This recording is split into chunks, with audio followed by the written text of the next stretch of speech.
Que Jesus nos abençoe, que a nossa manhã seja pródiga de bênçãos para todos. Abraçamos os amigos que nos acompanham através da transmissão pela internet, web amigos, especificamente os nossos amigos da Rede Amigo Espírita, do canal YouTube, do canal Gênesis YouTube, da Rede Brasil Espírita, que nos acompanha ao vivo também. Essa parceria nossa, que já temos mais de 9 anos, a gente aproveita para mandar um abraço para o nosso querido amigo Zé Aparecido. Os amigos da FEAC que estão acompanhando no site da nossa casa, feac.org.br, lembrando que existe o playlist para vocês assistirem os estudos anteriores. E Denise está aqui representando os companheiros que estão no chat do Facebook e do YouTube. Pois bem, o tema de hoje, Tempo dos Mortos.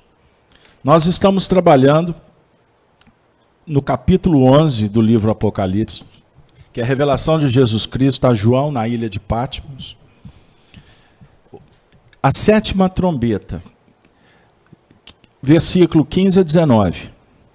Então nós vamos fazer a leitura e em seguida a gente entra nos comentários. Pois bem, vamos lá.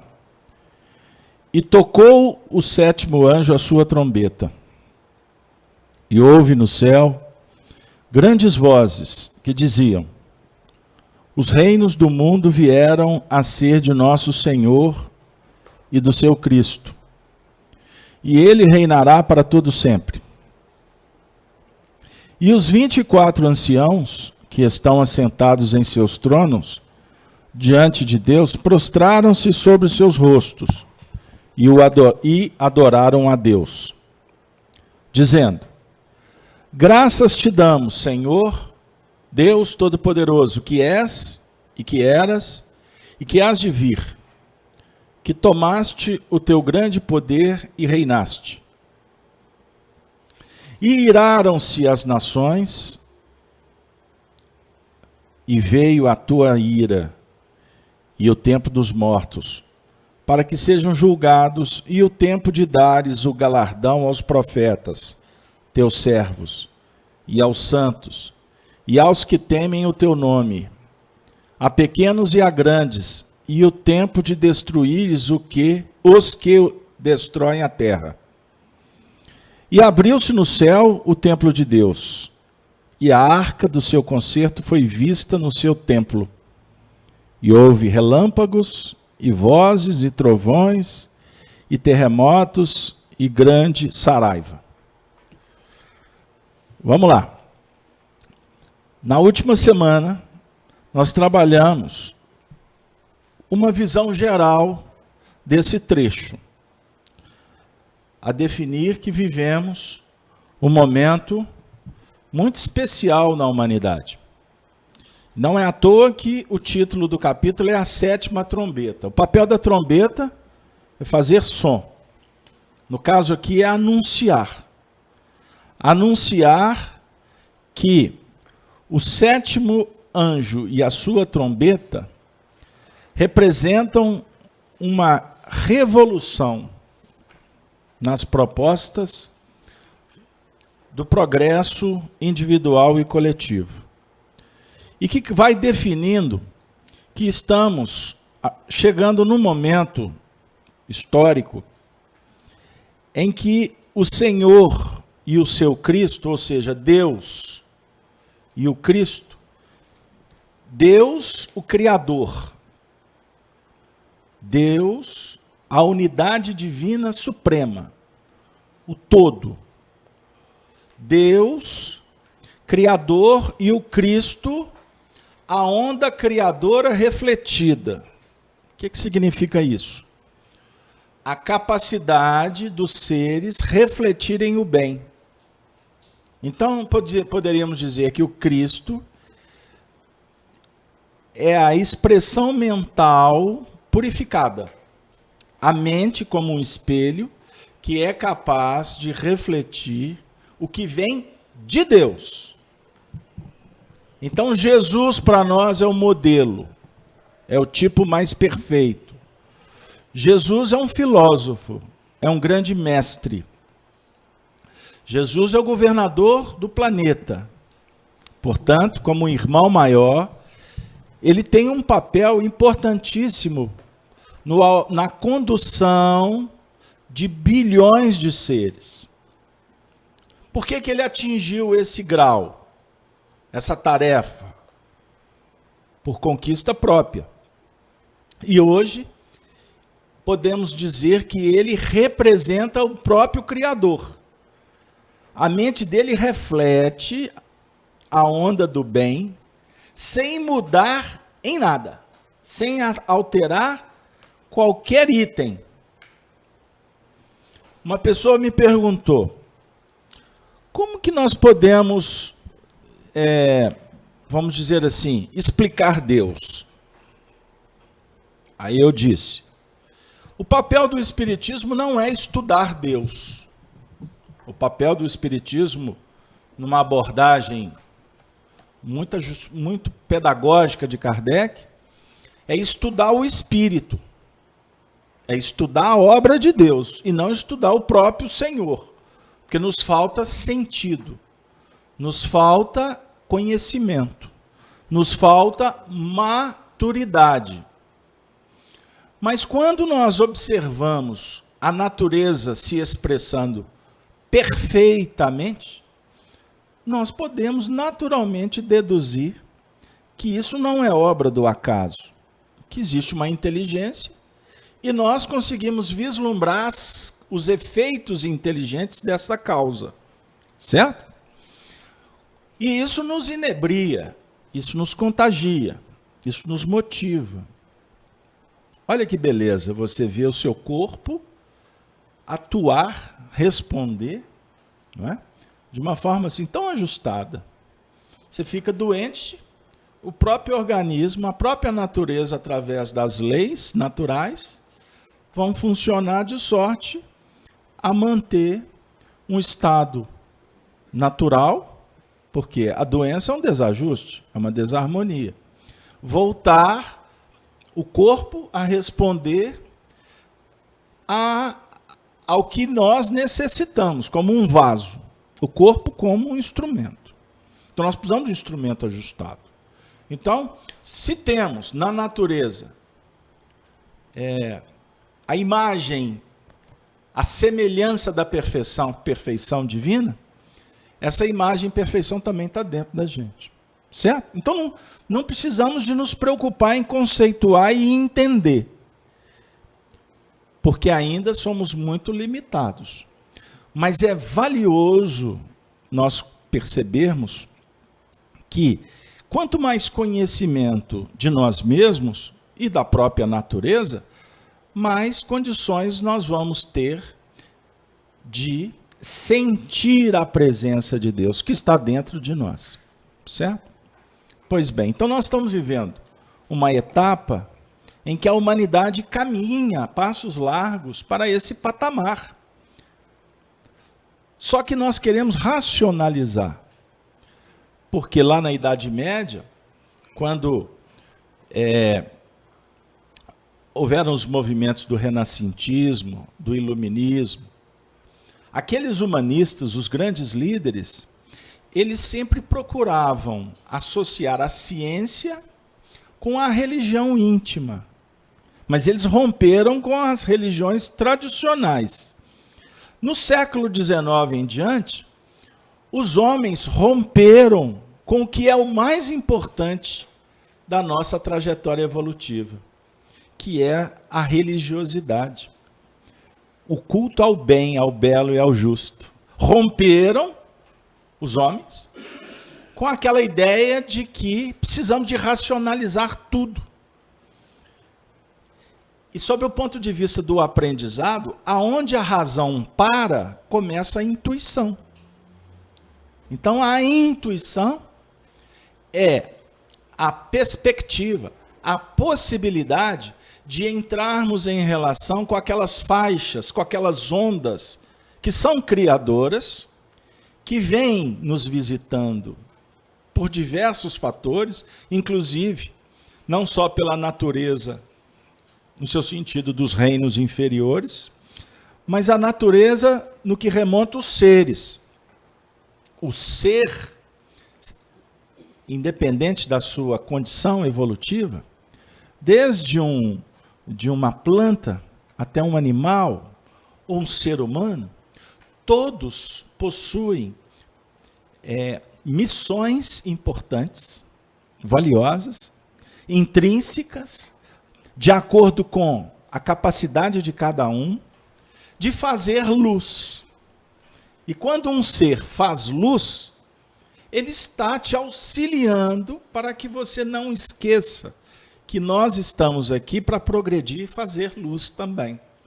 Então essa onda criadora, sob o ponto de vista filosófico, é Deus presente na natureza, na sua intimidade e em tudo que você perceba.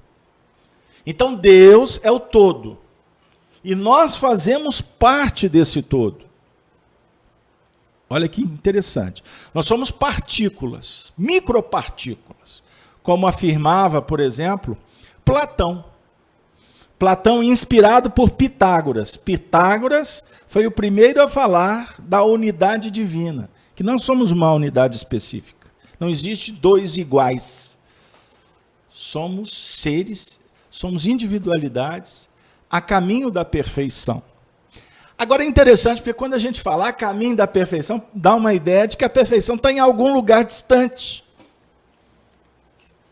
Que Deus habita uma região definida. E à medida, então, que nós vamos nessa sétima trombeta, sendo convidados para ouvir a acústica, na acústica da nossa alma, a voz divina, que vai dizer assim: nós somos micropartículas que fazemos parte de um mega sistema, e que Deus está em toda parte, e que nós nos realizamos quando nos integramos nessa unidade. A dizer o seguinte: quando eu estou unido a você, eu estou cumprindo a minha tarefa na ordem divina. Todos aqui, quando percebermos que precisamos uns dos outros, e que nós nos completamos, embora sem perder a individualidade, a gente entra nessa faixa de reflexão superior, de uma onda criadora que agrega, que une. O que desagrega? É o movimento que nós empreendemos que causa desarmonia. O interesse pessoal. Quando eu não vejo o universo como um todo, eu vejo o universo particionado. A ciência, por exemplo, tem um papel de particionar o universo. Como assim? Não, a ciência não vai particionar o universo. A ciência vai estudar o fenômeno particular do universo. Porque a ciência não tem autoridade para se separar. Mas quando a ciência vai estudar as micropartículas, né, fazendo experiência com aceleração, lidar com as camadas subatômicas, mas ao mesmo tempo viajar pelo universo, pelo cosmos, ela está procurando compreender os fenômenos, mas para isso ela precisa de entender cada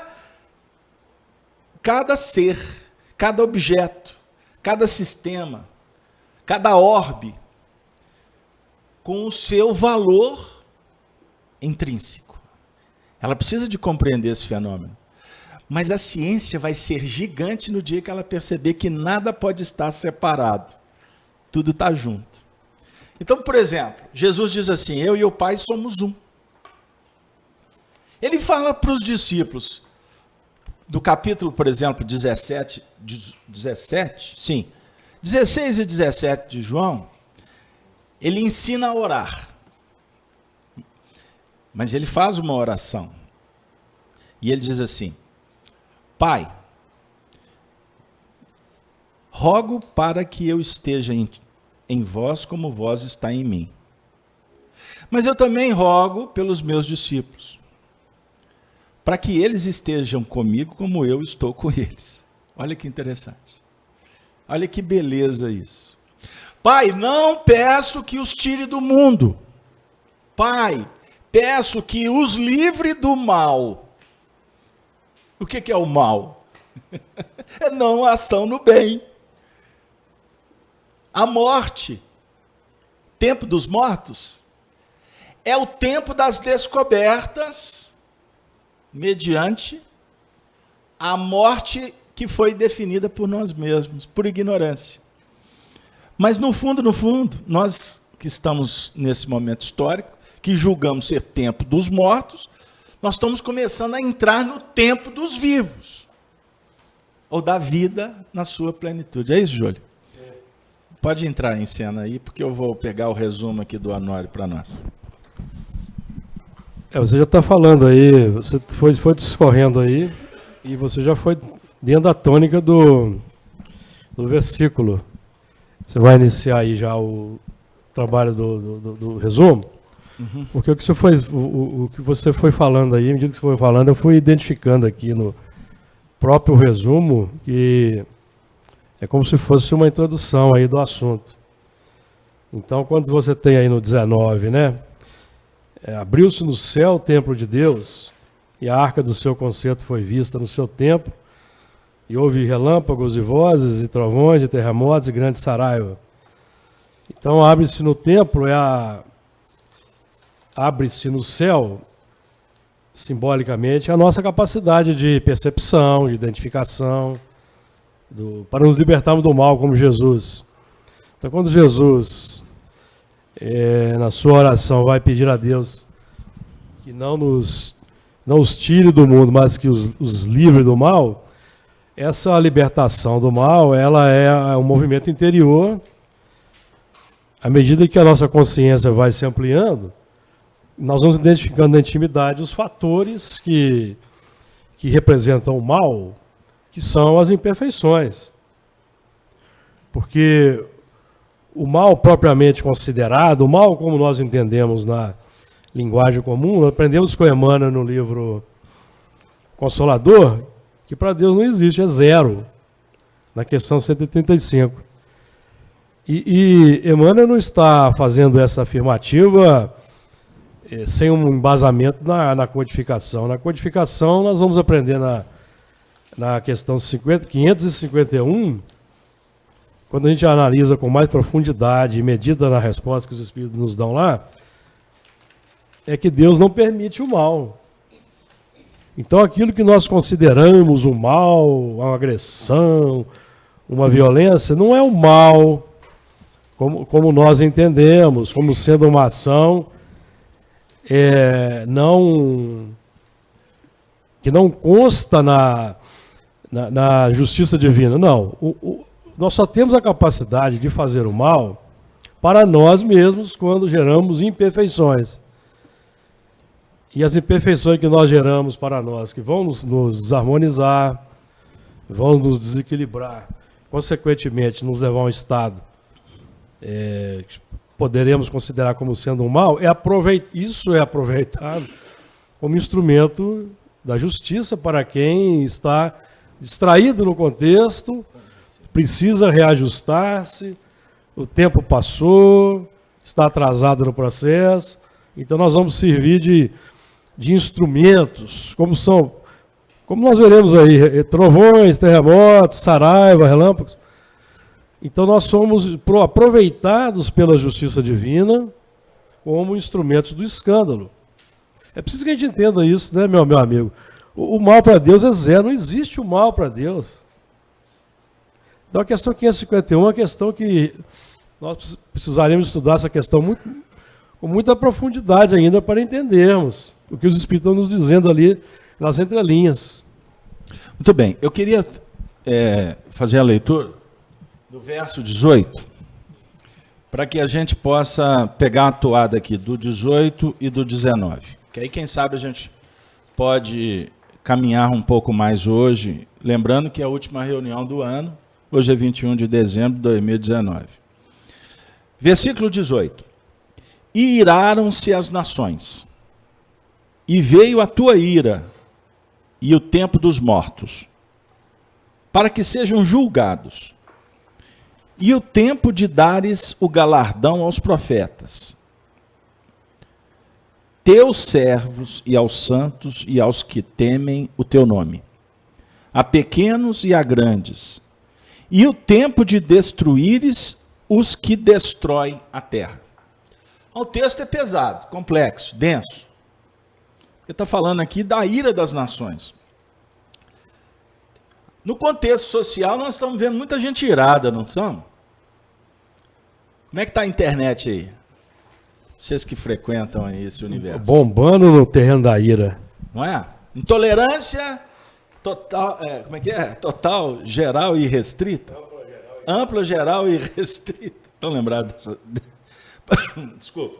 Pois bem, por que a intolerância? A intolerância, na verdade, caracteriza então a insatisfação, ansiedade. Estão de acordo? Revolta. Tudo tem a ver com rebeldia. Rebeldia é o quê? A rebeldia, a ansiedade, a intolerância tem muito a ver com não saber lidar com limites. Ou vocês pensam de outra maneira? É assim, pelo menos, que a filosofia vem trabalhar para nós. O Espiritismo vem nos apoderar com uma chave para abrir o entendimento. Eu costumo dizer, parece forte, mas não é forte, é verdadeiro. Que a internet muitas vezes é um terreno de covarde ou de covardia. Covardia. Por que é covardia? Porque é muito fácil você denegrir, você atacar, escondido atrás de uma cortina de ilusão.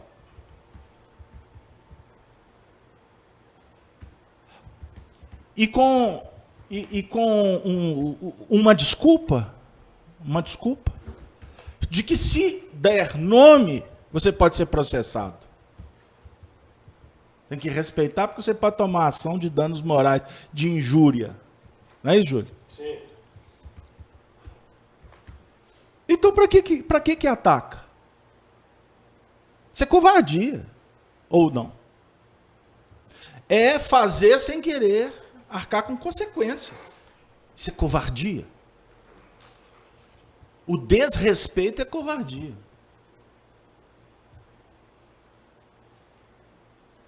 O suicídio é covardia.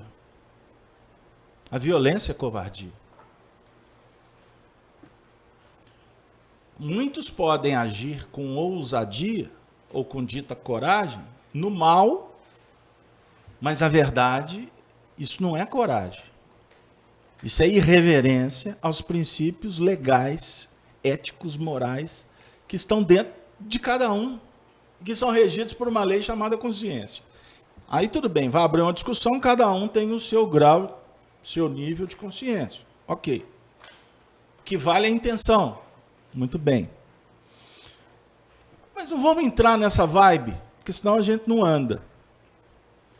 O que é importante para a gente refletir é entender o que está acontecendo e, ao mesmo tempo, procurar entrar para dentro de si e verificar qual que é a sua parcela de contribuição nesses levantes, nessas conjuras.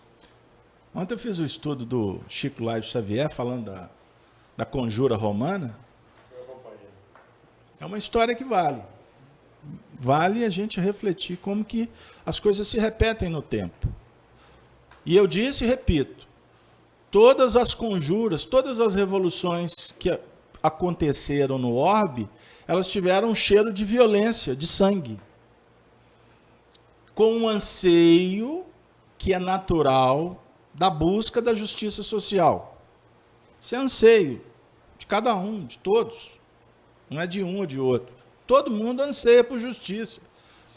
Justiça no sentido de equilíbrio, ponto. Só que na hora de fazer, faz como o brucutu sabe fazer. Ele vai pichar, ele vai quebrar, ele vai apunhalar, ele vai assassinar. Ele vai fazer bagunça, ele vai fazer rebelião. Todas aconteceram dessa forma. E, como nós falamos, e eu repito, porque isso é filosófico, mas é histórico. A manifestação da primitividade que quer adquirir um status do poder. Aí fica a luta do poder pelo poder. Então eu fico indignado porque tem uma injustiça, mas eu vou cometer uma outra injustiça para ocupar o cargo ou o encargo e com a tendência quase que total de repetir a mesma injúria. Porque é um sistema, então você não muda o sistema à força. Vai contar isso para os romanos, hein? Para os caldeus, os babilônicos. Vai lembrar para os egípcios como é que funcionava. Então eu vou ficar só lá na antiguidade, porque se vier para a atualidade, aí a gente pode ser processado, porque vão falar que é calúnia, que é difamação, ou então que é do partido A, B ou C. Mas, ou seja, a intolerância para lidar com a verdade. Pegaram aí o que eu estou dizendo? Então, sobre o ponto de vista do momento em que a gente está vivendo, iraram-se as nações, é a reação de vários habitantes desse reino interior. Neles, que é o reino interior, temos fariseus, não é? O religioso de fachada, não é? Que veste a toga, fala bonito, mas daqui a pouco ele solta uma. Solta uma. Ele está aqui no templo para falar do amor, da paz, mas daqui a pouco ele solta uma pimenta para jogar fogo ou para arder. Ele se trai. Ele se trai. É porque a natureza dele não é aquela que ele mostra na aparência. Ficou claro? Então, o estudo que a gente faz aqui do Apocalipse, inclusive, não é simples, não, porque a gente dá a cara a tapa em alguns assuntos que incomodam. E incomodam inicialmente a nós mesmos, porque nós estamos lidando com a nossa história, não com a história do outro. Ficou claro? Pois bem, então nós temos os fariseus, os saduceus, romanos, escribas, escravos, comerciantes, reis e sacerdotes. Estão todos na nossa intimidade. Então tem momento que você é uma dama, tem momentos que é um carrasco, tem momento que é pai, tem momento que, não é? Que é filho, tem momento que não está nem aí. Então são, na verdade, protótipos, ou personas, ou máscaras, ou posições, ou encargos, ou cargos, que, na verdade, representam o nosso mundo íntimo que está irado. Ele está indignado. Esse é o tempo que a gente vive. E aí cada um vai manifestar a indignação de uma forma específica. Uns passionalmente, não é? A mulher pegou a mulher em adultério, se sente o direito de matar. Aí mata a mulher, mata o filho, depois tira a própria vida. O que ele fez? 0-0, né? Uma abominação. Sob o ponto de vista assim, matemático, 0-0. Ele tirou todo mundo do contexto. Mas não é assim que funciona. Agravou. Criou um problema. Poderia ter sido a prova, uma oportunidade de redenção. Como assim, Casalberto? Chegou em casa, está o marido com uma companheira, que você pode até chamar de sirigaita. Mas olha que oportunidade de trabalhar o perdão. Nossa, agora eu vou para a cadeia. Você vai para o caldeirão do druida. Do druida. Pois é. Olha a oportunidade de abençoar. Olha a oportunidade de lidar com a indignação, com a revolta, com aquela percepção de escrúpulo. Carlos Alberto, o que você está falando? Olha, você sabe que muitas vezes, ou na maioria das vezes, as pessoas querem tirar o sofá da casa. Não querem enfrentar o problema, porque a culpa é do sofá. Que o negócio aconteceu lá no sofá. Censura 12 anos. 12, 14, 16, 18. Pô, os meninos hoje estão vendo coisas, hein? Estão mais espertos. Mas eu estou falando sobre o ponto de vista ético-moral. Não, mas nós nos indignamos. Aí a honra, aí eu vou para o embate. Vou duelar, igual no século XIX, né? Disputar a princesa. Aí vão para a praça, quem que mata o outro. Hoje o embate, ele é mental, ele está dentro das empresas, nesse mundo, nesse campeonato aí das disputas de quem é melhor. Hoje em dia o que vale é o know-how. Quem faz melhor? Competência. É assim que se estabelece no campo social, no campo profissional. Não é assim, Dora? Então a gente fica engaiolado.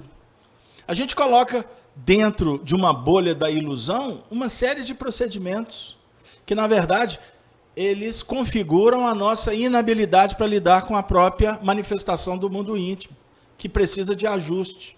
Porque enquanto você continuar sendo enovelado pela paixão, pelos impulsos, você vai ficar escravo desse sistema. E essa escravidão é dolorosa. Ela machuca. Porque, ao mesmo tempo, ela é conflituosa. Você bate, daqui a pouco você arrepende. Mas daqui a pouco você bate de novo, para arrepender de novo. Pegaram aí? Aí daqui a pouco você apanha. Sou vítima. Mas não esqueceu que bateu. Não significa que bateu tem que apanhar. Estou colocando aqui dentro, estou jogando a bola para cima e aí ela vai, como se fosse bola de sinuca, né? Encaixa aí na caçapa que tiver que ser. De acordo com os interesses de cada um, com todo respeito. Ação e reação, é natural. Toda ação inteligente vai ter um efeito inteligente. Toda causa inteligente vai ter um efeito inteligente. Isso é ponto pacífico. E iraram-se as nações e veio a tua ira. Essa ira é a lei de causa e efeito. De Deus vem a misericórdia. A ira não é mais compatível com quem evolui. É uma emoção a ser superada e substituída por um sentimento nobre. Paulo de Tarso.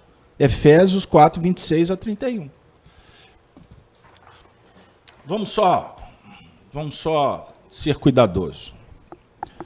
Porque aqui, isso são pinceladas de comentários feitos pelo Honório Abreu. E, aliás, está sendo um desafio falar do Honório, viu, Júlio? Sim. Né? Está sendo um desafio por aí. É muita falsidade. Mas o que acontece? A ira, nós podemos interpretá-la como a indignação diante de uma injustiça. É você não aceitar. O justo é o justo e ponto final. O certo é o certo. Não tem meio termo. Não tem meia verdade. Eu brinco muito, ou é ou deixa de é. Não tem essa, sabe? Então você não aceitar a verdade, você não aceitar a mentira, você está definindo o amor à verdade. A filosofia, que é a filosofia é amor à sabedoria. A filosofia propõe que você estude as leis da vida.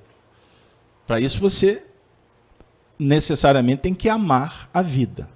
Porque você não vai amar o que você não ama, o que você não conhece, o que você não toca, o que você não vê. Então você tem que perceber aonde que você está definindo a sua crença para você abraçar, certo? Então, a filosofia, ela propõe para nós o bem, o belo e o justo. Diferente disso, não serve, não dá. Concessão é sinônimo de fraqueza. Então, quando diante do que agride o bem, o belo e o justo, a indignação ela é legítima, certo? Indignação. Agora, irar-se, exaltar-se é outra coisa. Aí é perder a sobriedade, que naturalmente vai te trazer desarmonia. Na verdade, é a desarmonia, né, operacional.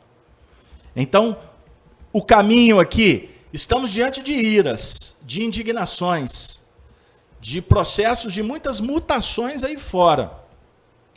E aí, quando a gente perceber que a mudança, ela também está dentro da gente, a tendência é que você pare de focar lá fora e retorne para dentro, para dialogar com você mesmo, porque sem diálogo não é possível. Nada nesse mundo é possível sem diálogo. Nada. E esse diálogo, ele começa contigo.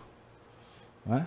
Sócrates trabalhava essa ideia do parto das ideias. Você tem que buscar no mundo virtual, no mundo das ideias, no mundo espiritual, aquela ideia que vai te fazer bem. Escolheu, agora é operar. Para que você coloque a ideia em prática, você tem que dialogar bastante, porque senão não dá liga. Aí você vai ajustar. Você vem um pouquinho para cá, você vai um pouquinho para lá, mas sempre apoiado na ideia que você quer que ela se corporifique. Agora chega no meio do caminho, o Júlio fala assim, mas não é bem assim não. Aí você olha para o que ele fala, né? Presta atenção no que ele falou, será? Mas o Júlio é meu amigo, então tá bom, Júlio, eu dou razão para você. Você está abrindo mão de um princípio que ele despertou em você. Você está fazendo uma concessão. Essa concessão é porque a ideia dele é boa ou porque você quer ficar bem com ele? Se for porque você quer ficar bem com ele, você está fazendo uma troca. Você está fazendo um mercado. Você está indo para uma feira, né? Para comprar ali, fazer aquelas escolhas e sair com a sacola cheia da feira. Mas pode ser que você saia com um monte de problema da feira. E você foi lá só para comprar o jiló. Pô, mas jiló? Quem não gosta? Você não gosta de jiló, não? Pepino. Não, eu estou falando do jiló. Jiló é gostoso, saladinha de... Vocês não sabem. Saladinha de jiló, hein, com limãozinho, azeite. Ó. Fantástico. Hein? Há controvérsias. Sabe por quê? Sabe por quê? Porque gosto... Nós estamos num processo de seleção do gosto. Estou pegando só a ideia, tá? Não estou discutindo com você jiló, ou pepino, ou alface, ou maçã, ou uva, ou pera. Não. Gosto, ele vai se aprimorando. À medida em que você vai definindo o que deveria nortear o gosto. Você come só para atender o gosto? Ou você se alimenta para buscar a energia necessária? Casalberto, mas tem umas coisas que são difíceis de segurar, não são? Pois é. Aí é que tu morre. Aí é que a gente está fazendo concessão. Que bom, Denise, obrigado. Pega na minha mão. Obrigado, ela acabou me dando um exemplo aqui, fantástico para explicar isso. O que é concessão? Ô, Júlio, aqui, eu sei que gosta. Hoje, nas madrugadas da vida, eu separei aqui, o Júlio que gosta. Pergunta 907, Livro dos Espíritos. Olha, vamos observar. Kardec questiona assim: o princípio das paixões será mal em si mesmo, embora esteja na natureza? Como assim? Vou explicar. Porque a paixão está na natureza. A paixão faz parte da nossa natureza íntima. Então ele está falando, o princípio é mal, embora esteja na natureza? Resposta dos Espíritos, não. A paixão está no excesso aliado à vontade. Visto que o princípio que lhe dá origem foi posto no homem para o bem e pode levá-lo a grandes coisas. O abuso que dela se faz é que é causa do mal. Então o mal, o Júlio falou que para Deus não tem mal. Só trocadilho, tá? Só brincar com palavras. Por que para Deus não tem mal e para o homem tem? Eu estou brincando com essa resposta aqui, tá bom? Eu vou reler a resposta. O abuso que delas a paixão se faz é que é a causa do mal. Então o mal existe porque abusamos da paixão. Deus não tem paixão, não é? Porque a paixão é um estágio, vamos dizer assim, da razão e do sentimento, primariamente falando. Então o sentimento de Deus é puro, é inquestionável. A razão de Deus, puxa vida, não dá nem para bater papo, né? Então não tem abuso. O que diferencia o homem, do animal é a vontade. O que diferencia o homem de Deus é o abuso. Filosoficamente aqui, só para mim ficar com estas palavras. Ficou claro? Não estou inventando outra teoria, não. Deus é perfeito. Ele não é a justiça plena. Vocês têm lido o livro A Gênesis? Providência Divina? É o capítulo 2? É isso, Júlio? Os atributos da divindade. Deus é a inteligência, a justiça, é a bondade, é soberanamente pleno, é imanente, está em toda parte. Estão lembrados? Então não tem abuso, é equilíbrio. Aí o Kardec perguntou, mas e como definir o limite entre paixão, as paixões que deixam de ser boas para se tornarem más? Aonde que é o limite? Resposta, as paixões são como um cavalo, que só tem utilidade quando é governado, e que se torna perigoso quando passa a governar. Mas já explicou tudo. Então, o cavalo ele tem uma função extraordinária, enquanto ele é governado. Mas quando ele governar, aí destrambelhou o processo. Quer um exemplo? Senta a uma mesa. Ai, como é que complica? Isso é até um princípio hinduísta. Observe o que está posto e distingua se você domina ou se você é dominado pelos agentes que estão à mesa. Aí estará caracterizado o seu grau evolutivo. Diante de uma mesa farta. Puxa vida. Denise falou assim, muda de assunto, né, Casalberto? Então, a paixão propriamente dita, agora é Kardec comentando, é o exagero de uma necessidade ou de um sentimento. Então, peraí. Opa, dá para destrinchar mais. Vamos fazer miudinho. Então, é o exagero de uma necessidade ou de um sentimento. Então, existe aqui necessidade e sentimento. A definir que a necessidade, ela pode ser desgovernada. Eu preciso do alimento, mas o alimento me consome, significa que a necessidade tomou corpo. Ou melhor, foi substituída pelo prazer de comer muito. Vocês já viram falar que muitas vezes se resolve questões de ansiedade na geladeira?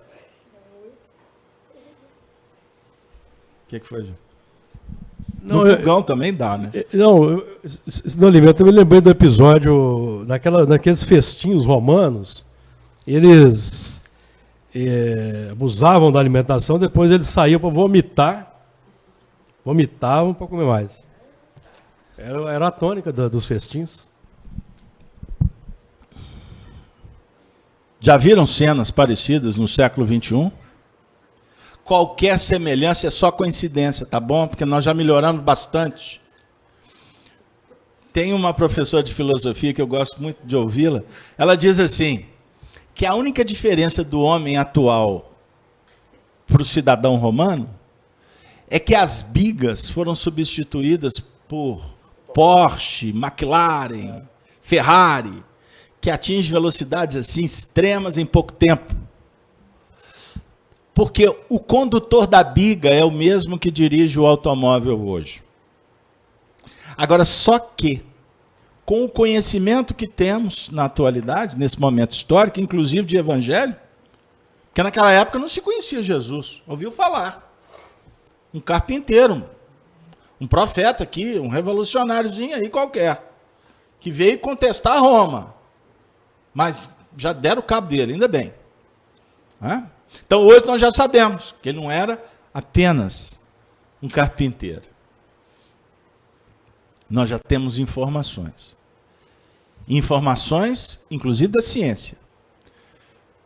O que caracteriza o seguinte, que chegar no precipício hoje é mais rápido do que com a biga romana. Com o cavalo que a gente usava na Via Ápia, para entrar ou sair da cidade das 7 colinas. Saudoso, hein, Júlio? Ficou claro? Então, talvez é melhor você ir a pé na direção do precipício. Sabe por quê? Porque você pode se arrepender no meio do caminho. Você pode ouvir a sua consciência. Você pode ouvir os benfeitores espirituais que estão à sua volta te dizendo: calma, respeita, abençoa, passa, perdoa. Porque está confuso, está irado. Ficou até legal. Porque tem jovem que fala, né? Não, fulano está irado. O mundo está irado? O mundo está intolerante? Sim. Por causa da ansiedade. Por causa dessa sede de prazer. Eu trouxe um esqueminha. Vai dar tempo? Beleza, me amarrou. Segurou o corcel. Tem corcel, tem belina também, viu, gente? Corcel 2, você lembra, Júlio? Del Rey. Tinha um corcel Del Rey, corcel, sei lá. Eu lembro direitinho. Vamos embora. Vamos pensar o seguinte. Lembra o que eu falei no início? Tem que apagar, Denise. Vamos lá, rapidinho, tá, gente? Sem perder tempo. Esse quadro aqui tá igual o Caso Alberto, para trocar. Vamos embora. Nós falamos no início da unidade divina. Deus. O todo. Então vamos na escala. O Espírito, que é a unidade de referência para nós. A centelha divina, na visão de Pitágoras e Platão. Deu até PP ali. Bom, e nós então somos micropartículas. Falamos disso no início. Micropartículas que fazemos parte de um todo. Quando nós concebemos que precisamos uns dos outros, que precisamos da natureza, e para isso eu tenho que agir com a natureza humana, eu começo a resolver grande parte dos meus dramas. Ou seja, a teoria da separatividade, que é fomentada pelo egoísmo, ela passa a ser observada com mais atenção. Lembrem disso. Teoria maldita da separatividade. Embora tenha hora que ela acaba sendo bendita para a gente voltar à casa do Pai. Então, na nossa intimidade, nós temos o ego e temos o que atualmente se chama do self, ou dessa centelha. Vamos trabalhar nessa mesma linha aqui para não mudar e entrar em outras zonas. Atualmente, e em função disso, nós vamos trabalhando com a razão e o nosso sentimento. Plano das ideias, caminho da realização. Pois bem, só que a nossa realidade define que ainda alimentamos as imperfeições. Em contrapartida, temos que trabalhar as virtudes. Olha que esqueminha interessante. Pois bem, então imperfeição acaba criando dificuldades para o desenvolvimento das virtudes. Mas as virtudes, elas se agigantam a partir das imperfeições. Então, nessa dualidade, uma se apoia na outra. Para sublimação ou para redenção. Certo? A imperfeição vai se manifestar, o quadro nem vai permitir. Vai manifestar egoísmo, vaidades, orgulho. Como eu disse, a teoria da separatividade. A ambição vai gerar ambição. Vai gerar o quê? Ansiedade. Por quê? Porque todos nós temos, vamos dizer assim, uma insatisfação permanente. Nós somos constantemente insatisfeitos. É difícil você se dar por satisfeito, não é assim? Só que, sob o ponto de vista de conquista íntima, é importante você não se dar por satisfeito. A questão é que nós confundimos no plano das emoções e das sensações. O que deveria ser uma insatisfação sob o ponto de vista de investir nas virtudes, esta insatisfação vem para o campo das imperfeições. Imperfeições que fomentam as experiências no campo das emoções e das sensações. Então aí eu vou chegar na ideia do prazer. O prazer é que realmente ele pode te julgar numa condição melhor, ou o prazer pode retardar a sua caminhada. Porque em nome do prazer você vai buscar 3 questões muito sérias que complicam a nossa jornada. Que eu ontem fiz como virou até uma sigla de um partido político, viu, Júlio? PPP. Poder, prazer e posse. Olha o que a ambição e a ansiedade nos projeta. Ter poder. Poder fazer. O poder, sob o ponto de vista positivo, ele é joia. Poder amar. Poder estudar. Só que nós esvaziamos a palavra poder e nos dias atuais julgamos que o poder se confunde com a questão da autoridade. Eu posso mandar, eu posso ser obedecido. Não é? Então, o poder é um dos, vamos dizer assim, das grandes serpentes que ficam enroscadas no plano da nossa vaidade. Mas a posse também o é. E hoje em dia a gente confunde a posse material com também a posse de pessoas. Então a posse, ela traz para nós muitos desafios. Tanto que a gente vai encontrar no Evangelho uma alertiva de Jesus sobre o cuidado com os bens. E ele, aqui entre nós, deu um testemunho. Ele abriu mão das posses. O Filho do Homem não tem uma pedra para recostar a sua cabeça. Aí vem aquela pessoa e diz assim, Casalberto, mas como é que eu vou ficar? Como é que eu faço sem ter pedra para recostar a cabeça? E o meu sítio? E o meu apartamento? E meu carro? É óbvio que nós estamos falando aqui sob o ponto de vista filosófico. Porque se a posse, ela tem a ver, no sentido negativo, com apego, que é outra coisa. É outra coisa. Você pode ter posses materiais e não necessariamente ser apegados a ela. Vocês estão de acordo ou a minha teoria está furada, hein, Júlio? Não, isso mesmo. O apego é que gera toda a complicação. O Kardec mesmo é que aponta isso. Pois bem. Então, nós podemos trabalhar sob o ponto de vista de superação da ansiedade e da ambição. Nós temos que aprender a dizer não. Para isso, temos que investir na ideia de que o desejar progredir, ele é positivo. Agora, desejar possuir, desejar o prazer, isso cria para nós alguns empecilhos. Porque nos vincula na retaguarda. Então chega aqui uma equação do Evangelho segundo o Espiritismo. Lidar com a obediência e com a resignação.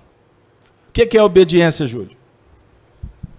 A obediência, segundo Lázaro, é o consentimento da razão.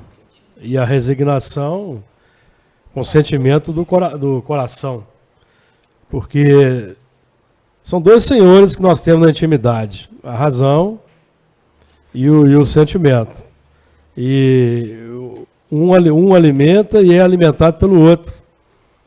Que é por exemplo, o Beto falando aí da ambição, da cobiça, existe uma ideia, um conceito, uma filosofia de vida que alimenta essa ambição, essa cobiça. É do âmbito da razão. Então, quando nós aceitamos os postulados espíritas, pela conversão à ideia, é muito bonito, é muito extraordinário, é maravilhoso, mas o segundo movimento é que é um movimento dificultador, que é o da transformação. Lê a pergunta de 912. Vai da transformação, que é do âmbito aí do desejo, do sentimento e da emoção. Questão 912. Qual o meio mais eficaz de combater-se o predomínio da natureza corpórea? Praticar a abnegação. Simples a resposta, não é? Abnegação. Pratica a abnegação, que você vai vencer essas questões. E o que é abnegação? Abnegar. Abnegar, seria negar-se, né? É negar a si mesmo, o a si mesmo aí como sendo essas emoções e desejos que pela abertura do tempo de Deus, quando nós aceitamos o postulado espírita, por exemplo, na nosso caso aqui de espíritas, é porque abriu-se o templo de Deus. Então eu vou vislumbrar a minha intimidade, porque o templo de Deus é interno, e vou identificar as paixões, as ambições. Só para trazer o significado aqui que a Denise achou aqui na internet. Abnegação, que é um substantivo feminino, ação caracterizada pelo desprendimento e altruísmo, em que a superação das tendências egoísticas da personalidade é conquistada em benefício de uma pessoa, causa ou princípio. Dedicação extrema, altruísmo. Vou ficar por aqui, porque na hora que entra na religião aqui, vai nos colocar na heteronomia. É o renunciar-se a si mesmo, que Jesus propõe. Esse renunciar-se a si mesmo é extraordinário quando nós vislumbramos a frase e achamos extraordinária, nós pregamos, mas o renunciar a si mesmo, na essência, é conseguir silenciar esses desejos irreverentes que você vem falando neles aí o tempo todo, que é dobrar o desejo, dobrar o corcel fogoso. Eu preciso mudar hábitos, mudar estrutura de filosofia de vida, aí nós esbarramos nas confusões do século, nas confusões da humanidade, as rebeldias, as revoltas, porque nós queremos mudar o lá fora sem mudar o aqui dentro. Queremos submeter o lá fora ao nosso desejo, segundo a minha ótica particular. Então, aí nós vamos tendo repetições de conjurações, de revoltas, em que os atores costumam ser os mesmos, muda-se a ribalta, mas os atores são os mesmos. Muito bem. Então, nós vamos aqui entrar nesse trecho. E o tempo dos mortos para que sejam julgados. Repetindo. Iraram-se as nações e veio a tua ira. E o tempo dos mortos para que sejam julgados. Então, os dias atuais, o advento do Espiritismo define o tempo dos mortos. Os mortos não ressuscitam? Os mortos não voltam para nos relembrar da mensagem do que nós devemos fazer? Mas não só isso, porque quando você recebe a luz de uma forma reveladora, naturalmente vai gerar uma morte interna. O que eu vou dizer para vocês? Vocês estão aqui porque estão mortos. Nunca mais voltam. Você que está em casa. Você está vivo. Deixa eu falar para o povo aqui. Para não perder a audiência. Viu, Regina? Você está morta. Por quê? Não é você, Regina. Você está Você está desatando. Você está desprendendo. Você está rompendo com o seu passado. Isso gera morte. Isso gera morte. O evangelho entra como consolo. Porque não é o evangelho que te mata. O que te mata é a resposta da ilusão. É a resposta da luta frenética com o prazer. O que está matando a sociedade atualmente? A própria sociedade. O consumismo, o materialismo. Eu contei uma história que repito, que foi quase que uma denúncia de um sacerdote católico. Ele foi para o WhatsApp. Ele é uma pessoa nobre, respeitosa, muito carismática, por sinal. Ele disse assim, gente, eu queria falar para as pessoas que estão dizendo que querem seguir Jesus, que eu estou um pouco absurdado. Porque eu vi um anúncio agora no Natal que existem empresas que estão recolhendo velhinhos para o pessoal curtir o Natal e o final do ano. Pet shopping. Como é que eu classifico pet shop de pessoa idosa? Não, eu não tenho palavra para isso. Workshop. Ah lá, graças a Deus. Os universitários americanos ali responderam. Então você vai, olha, final do ano, você vai pegar a mamãe, a sacolinha dela, a cadeirinha dela, não é? Você vai pegar a caminha dela, não é? Colocar um lacinho, porque ela vai, depois ela volta, tomou um banho, passou até jogaram um pozinho nela para voltar cheirosa para casa. Você vai deixar ela lá para você viajar, para você curtir a sua vida. Você vai largar ela lá. E olha, o preço é legal, promocional. É assim. Isso é o cúmulo.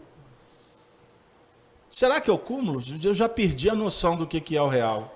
Porque daqui a pouco, nada que está ruim que pode piorar nesse mundo materialista. Não é? Você vai depositar. Como assim? Como é que eu vou discutir ética, moral? Como é que eu vou falar de evangelho, de cristianismo? Uma pessoa humana é objeto? Um animal não tem recurso. Você vai deixar lá e existe para isso mesmo. Já que você quer ter uma criação na sua casa. Agora, espera aí, um ser humano... Isso é tempo... A sociedade ela está se autoflagelando. Então, o indivíduo mora num prédio, ali 6 apartamentos, não vou para os grandes prédios, 6 apartamentos, os vizinhos, eles se encontram na garagem, no corredor. E, se possível, rápido. Bom dia, acabou. Essa é a nossa sociedade. Para não dizer dentro dos lares. Cada quarto uma televisão. Cada quarto uma realidade. Não existe família. Existe um amontoado de pessoas nos seus cantos. E costumam encontrar no corredor. Bom dia. Porque a mesa não dá, porque tem que comer rápido. E está no meio do jogo, fica no computador. Ou então está no trabalho, porque o computador está em casa. E a família? A família... Coitada da família. A família é subproduto de um sistema que foi muito bem arquitetado. Isso aí é uma teoria que o Casalberto defende, que eu fico doido para ser contestado e provarem para mim que eu estou errado. Mentes inteligentíssimas arquitetaram e bilhões de pessoas ficaram, como é que chama, numa cápsula, encapsulado, né? Encapsulado numa bolha ilusória, achando que vivem um mundo perfeito. Fomentados pela Disney, ou por essas televisões que colocam em nossas casas cenas completamente fantasiosas, que definem o protótipo de um homem perfeito, ou de uma mulher perfeita, ou de uma família perfeita, ou de um marginal perfeito, de um criminoso que é herói. Isso tudo é colocado dentro da nossa casa, por um movimento que é contra a cultura. Porque isso é interessante, porque engana, para favorecer as mesmas castas que ontem vivia no Esquilino, né? Que vivia nas regiões mais nobres de Roma, enquanto a grande maioria sofria nos guetos. E esta maioria dos guetos, você dá pão e circo. Aí surge um populista, vira Deus, e apresenta um sistema que vai resolver, que vai dar poder para todo mundo que está embaixo e matar todo mundo que está em cima. Foi a tônica que nós trabalhamos ontem com o Sérgio Lúcio Catilini. Ele queria matar todos os nobres, todos os homens endinheirados de Roma, e fazer do proletário os novos milionários. Mas espera aí, mas não vai ter pobre nessa história? A Revolução Francesa também foi mais ou menos por aí, não foi? Mesmo os atores. Pegaram aí? Então, o individualismo, para passar a régua, como diz o outro, para a gente fechar o caixão. O individualismo, a disputa, a competição, guarda o que eu vou dizer, isso eu falei aqui semana passada. O poder que está na mão de pouquíssimos, ele fomenta, isso é um movimento interessante, ele fomenta a competição para o ganho, ambição, posse, poder, mas ao mesmo tempo ele mesmo reprime, porque não é possível dar para todos. Então o mesmo sistema ele faz um movimento ativo e de retaliação. Complexo em caso aberto. Por isso é que a gente não fica trabalhando no campo social. Nós temos que entrar para o campo espiritual, que é a nossa realidade. E a realidade de hoje é os dias atuais, o advento do Espiritismo, os componentes de retaguarda que serão colocados em juízo pela própria intimidade da criatura, julgados como sendo aferidos, avaliados, para que façamos nossas escolhas, reencarnados mortos para o amor e sujeitos a obsessões. É aqui que não estava no script, mas eu já tinha percebido um pouquinho antes que a gente ia chegar nisso. Obsessões. Então, Júlio, as obsessões, na verdade, o que é obsessão?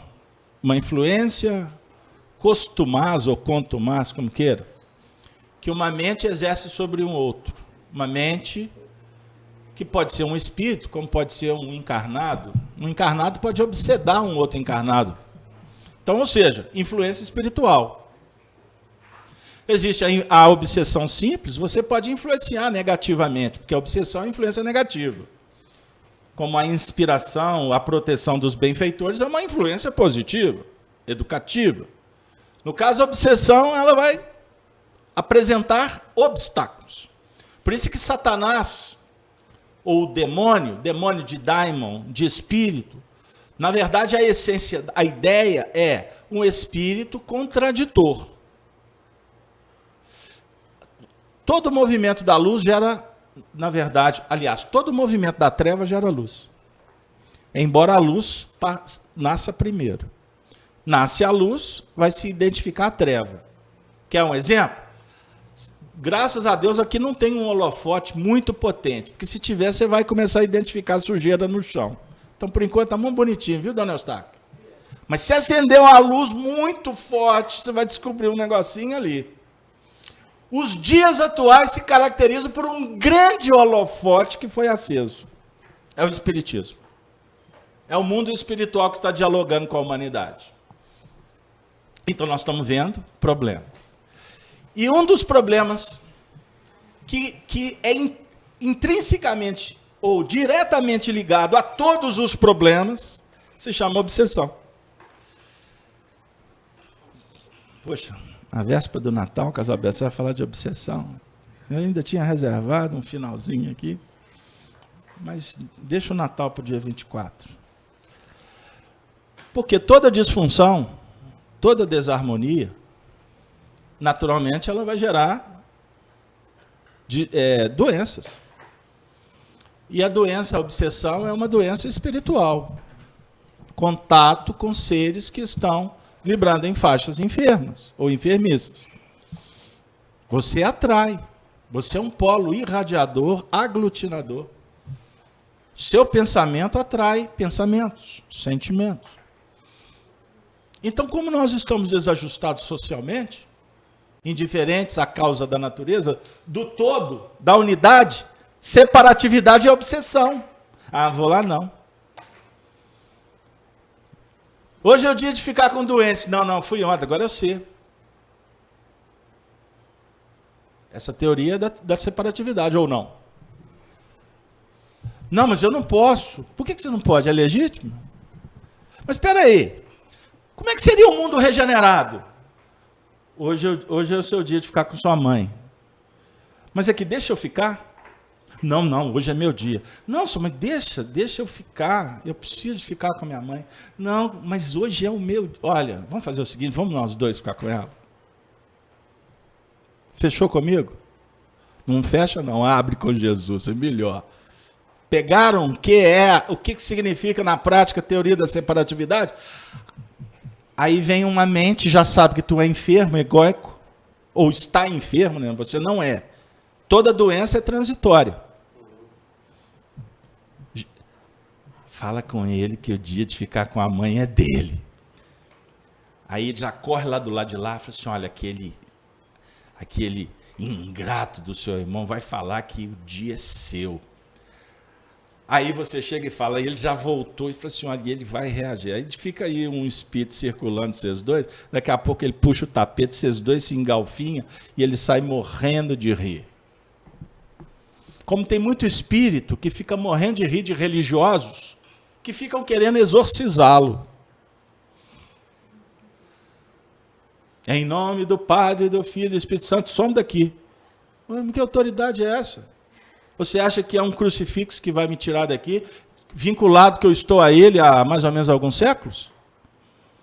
A autoridade não é de boca para fora. Ela é moral. Ela tem a ver com dignidade. Por isso, Júlio, nos dias atuais, nós estamos em atividades nos centros espíritas, com atividades terapêuticas, cuidando também de espíritos. Primeiro a gente cuida da gente. Não é? Aqui você sabe, médium que chega aqui falar que veio ajudar, eu falo assim, ó, depois você volta, repensa. Você não vem aqui ajudar ninguém, a não ser você mesmo. Você é o maior necessitado da casa espírita. Agora, dá uma brecha, eu posso estender a mão? Tem médium que me fala que vai para a região infernal resgatar espírito. Eu falei assim, você? Você não está resgatando nem a sua cunhada que está ali na esquina? Que papo místico que é esse? E tem dirigente que fomenta essas ideias místicas. Agora é diferente, existem equipes que são coordenadas lá no alto, e encarnado vai de carona. De sapo. Vai de sapo quase. Lembra do André Luiz? André Luiz entrava nas equipes para ir nas regiões inferiores. Ele tem a carteirinha de sapo, ele leva para o mundo espiritual. O André Luiz tinha momentos que o André Luiz falou assim, André, fica por aqui que a gente vai mais fundo um pouquinho. Aí eu não posso. Não, aguarde aqui. Por que você não pode? Por que o espírito não pode, que participa de uma equipe de espíritos, este espírito não pode ir com os outros em regiões mais complicadas? Por quê? Se entrar, não volta, fica. Não fica, não volta. É isso aí. Autoridade é moral, é magnética, sabe? E você não vence a obsessão sem trabalhar a sua conquista íntima. Você tem que se esforçar. Não vai ser ninguém que vai resolver seu problema. Jesus, quando morre, quando é assassinado, crucificado, na oração que está inserida, aliás, que foi inspirada lá na patrística, parece que foi Ambrósio ou Jerônimo, não me recordo ao certo, o credo católico. Foi morto e sepultado. Desceu à mansão dos mortos, ressuscitou ao terceiro dia.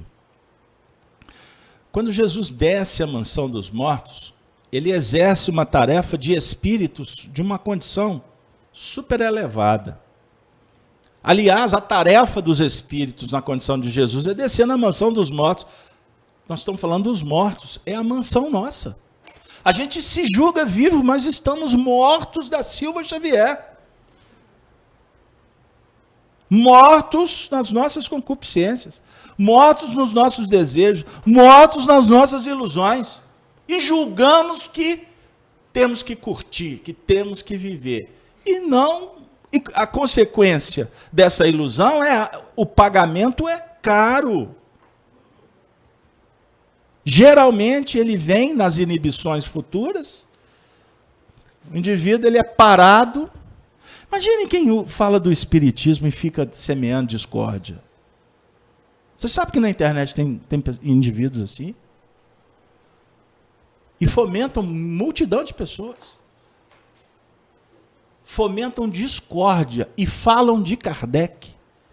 E pronunciam o nome do Chico Xavier. Ainda conseguem colocar na vida do Chico coisas absurdas, teratológicas. O que vai ser do indivíduo desse? Ele não para pensar, porque não tem maturidade. Ou então está obsedado até o último fio do cabelo. Porque está brincando com coisas sérias. Fechou o circuito com a treva, amigo? É óbvio que o indivíduo está secundado por entidades de péssima índole e de vibrações das mais baixas e que trazem doenças para os médiuns. Nildo está assustada. Tem muitas doenças que os médicos não conseguem diagnosticar ou só vão remediar, né? Porque a enxaqueca continua. A sinusite não sara. Nossa Senhora, olhei para Denise. Denise, mentirinha. Por que não sara? A doença não sara?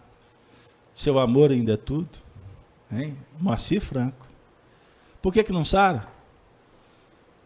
Porque nós precisamos trabalhar mais questões de ordem íntima. Então, Júlio, esse versículo 18, ele é desafiador.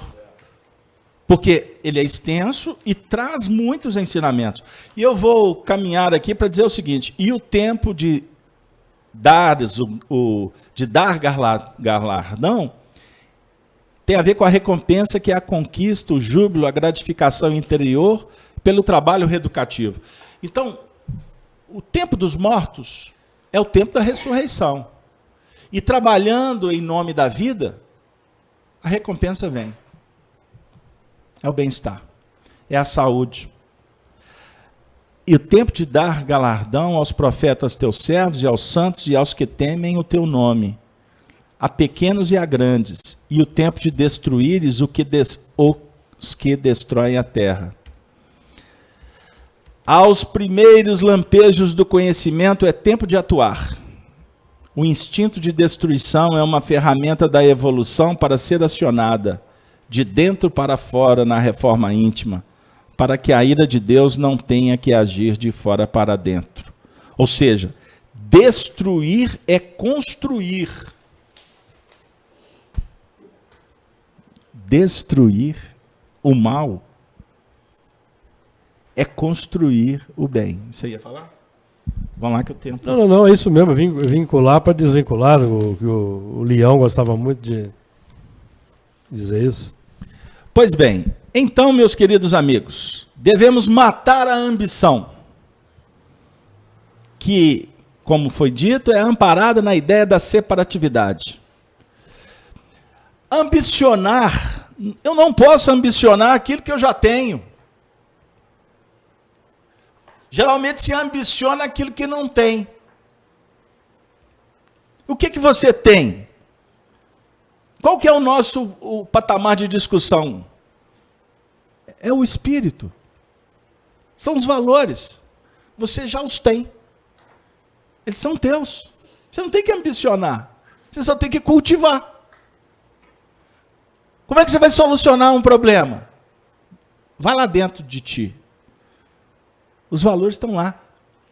O que você quer lá fora? Olha, é apenas uma chamada aí no dito popular, uma pega, que você está querendo utilizar para fugir de alguma ineficiência psicológica, emocional. Você sabe que tem pessoas que se apoiam em posses para fugir dos seus dramas pessoais? Tem pessoas que trocam de relacionamento, porque elas não dão conta delas mesmas, elas não se resolvem e transferem todos os problemas para o outro.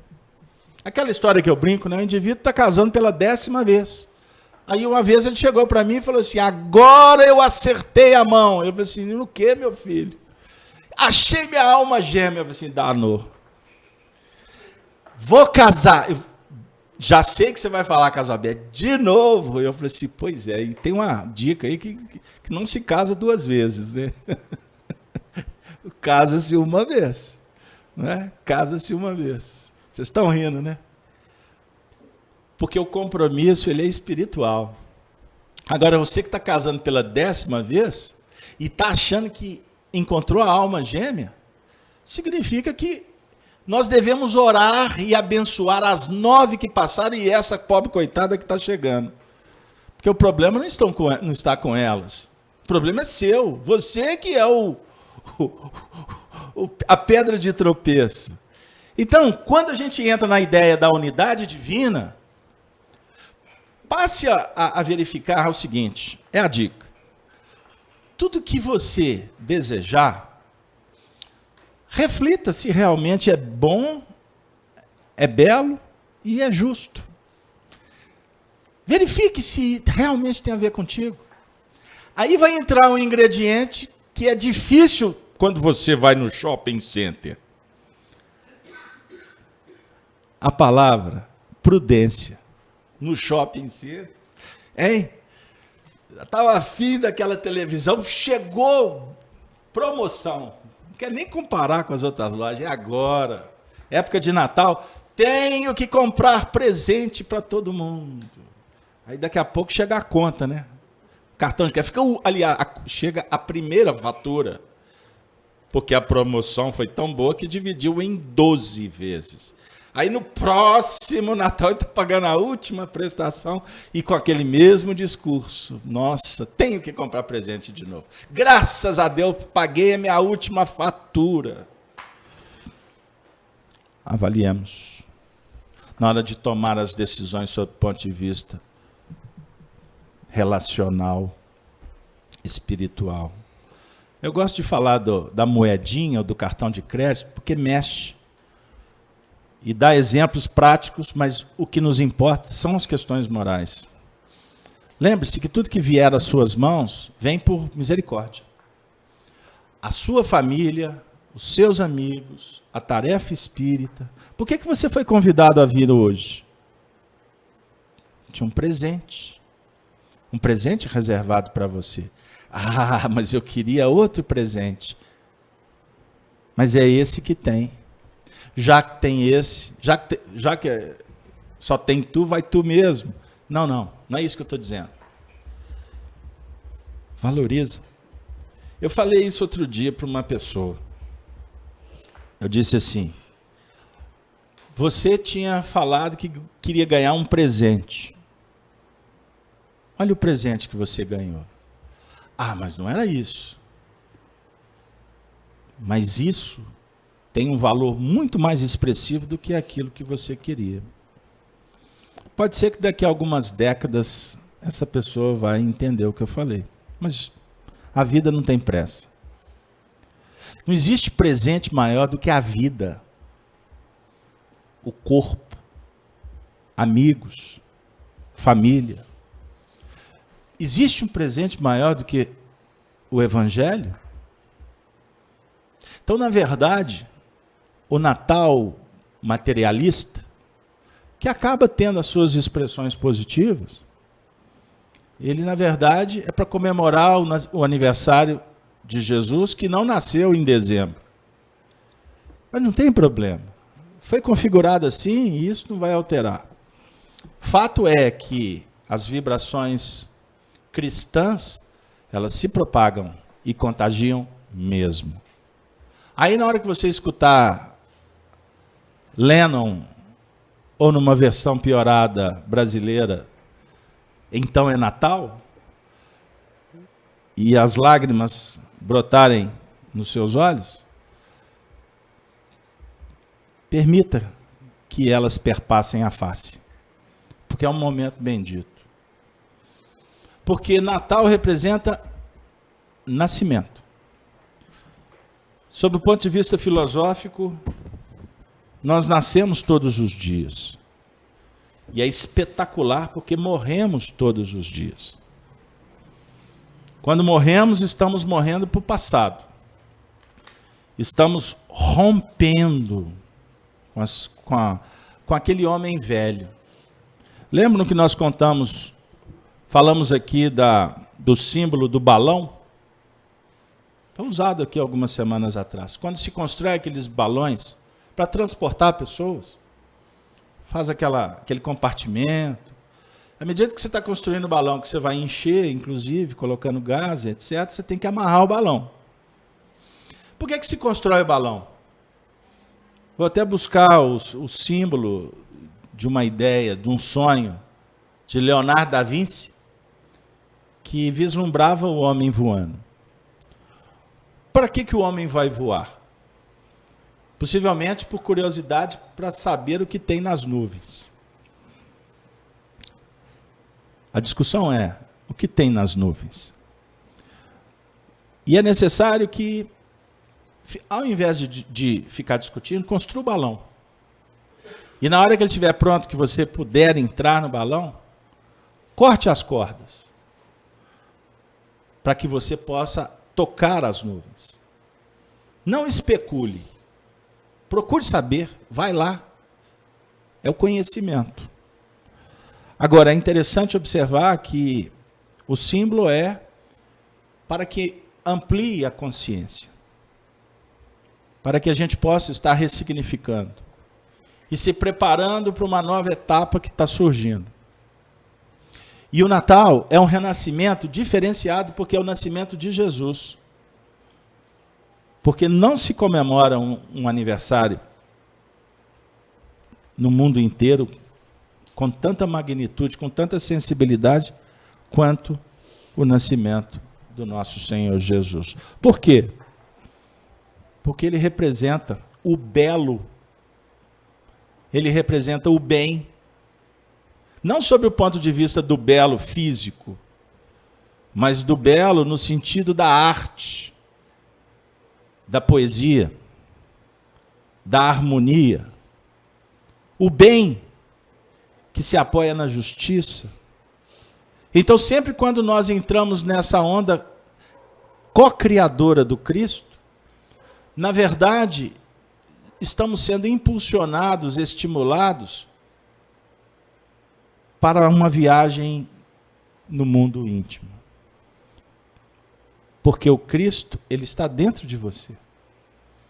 E por isso você se emociona.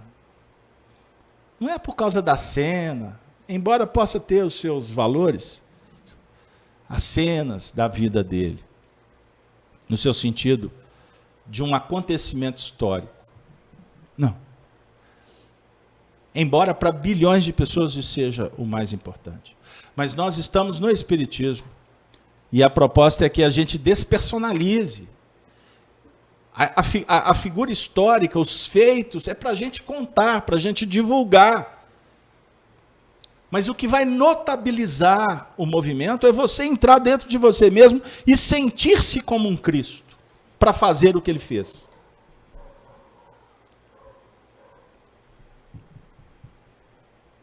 Glória a Deus nas alturas, paz na terra, aos homens de boa vontade. Feliz Natal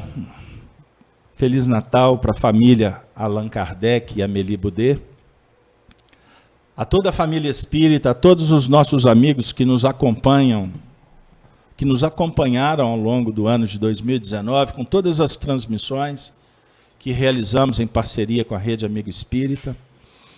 Nós agora com o canal Gênesis, os nossos amigos que são ouvintes da Rádio Brasil Espírita de Maceió.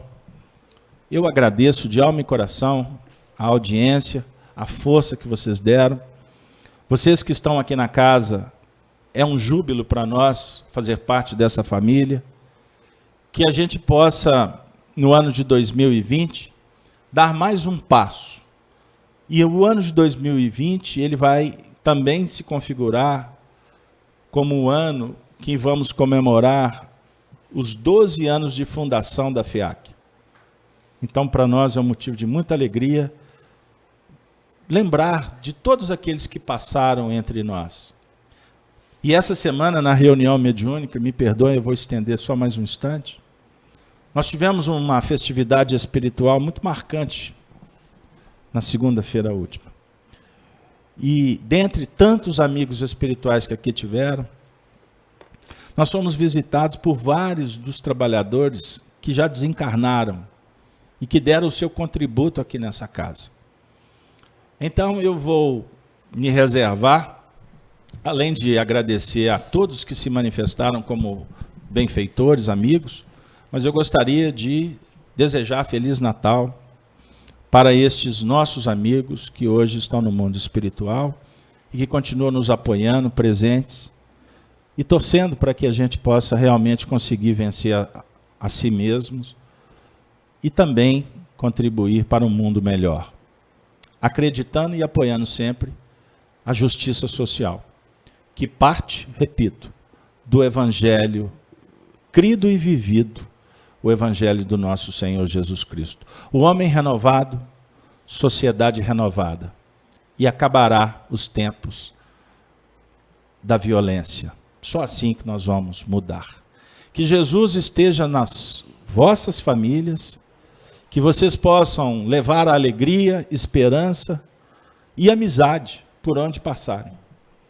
Mas não esqueçam do aniversariante. Ele é o foco principal do Natal. Não pode ser diferente. Papai Noel, Ave Natal,